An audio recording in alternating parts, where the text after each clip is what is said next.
I mean, and there's important issues like the Mount Everest poo problem. I've talked to Brian Blessed, who was talked about, I think, the French shitting on him from above when he's in his tent. He had a big story about shitting on Mount Everest anyway. But yeah, because everyone's just shitting on Mount Everest and leaving it there, which is it's frozen, right? So it's like that.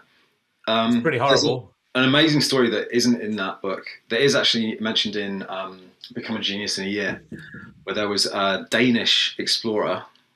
His name's Peter Fruchen, I think. Peter Fruchen, something like that. Okay, yeah. He was a big, huge guy. There's an amazing picture of him on the internet where he's wearing like a huge fur coat and he just looks like a giant. And he was exploring in the Arctic and he got trapped under like a snowmobile and frozen in.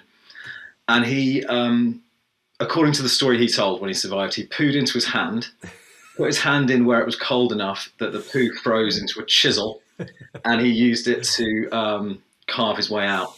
Yeah. The physics of that, I don't think quite sort of add up. But I think it was mentioned on No Such Thing as a Fish quite recently, that story. Oh, is it? And I think they said, obviously, I don't know if they got it from your book or if they got it elsewhere, but yeah, I mean, I think they said it wasn't possible, but that was his claim, that he made a poop hammer, a poop chisel. Yeah, I think the poo would yield before the ice. Or if the ice was, if something's soft enough to bath through with a poo, you can use hands and you don't need to poo in your hands.